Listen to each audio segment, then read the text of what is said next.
Dans cette première vidéo, nous allons voir comment connecter un bot à un serveur Discord.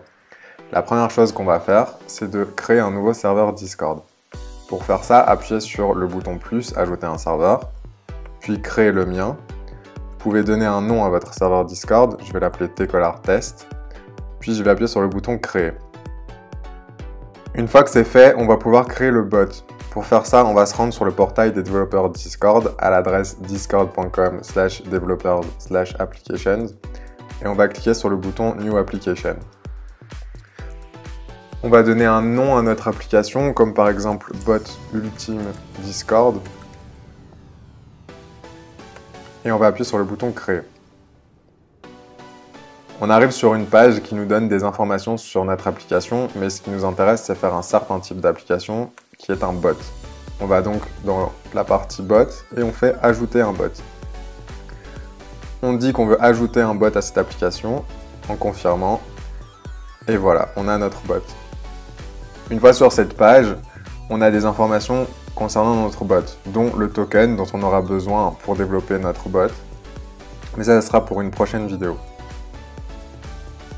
On va ensuite se rendre dans la partie OAuth 2 pour lui donner le bon scope. Comme notre application est un bot, on va lui donner le scope de bot. Et puis, dans les permissions, on va lui donner les droits d'administrateur. Idéalement, par souci de sécurité, on veut donner juste les droits dont le bot aura besoin et rien d'autre. Mais pour le moment, comme on est en phase de développement, on peut lui donner tous les droits en le mettant admin et on reviendra modifier la liste pour réduire ses droits une fois le bot fini. On va maintenant copier l'URL qui se trouve ici et la coller dans notre navigateur.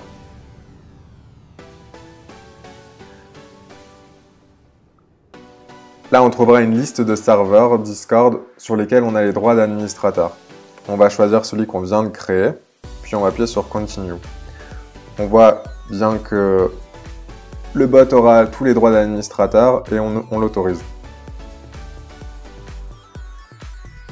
Une fois l'autorisation terminée, on voit que le bot est apparu sur notre serveur, ce qui veut dire que ça a fonctionné.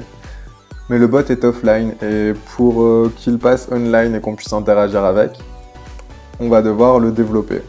Et c'est exactement ce qu'on fera dans les prochains épisodes de cette série de vidéos sur le développement de bots Discord.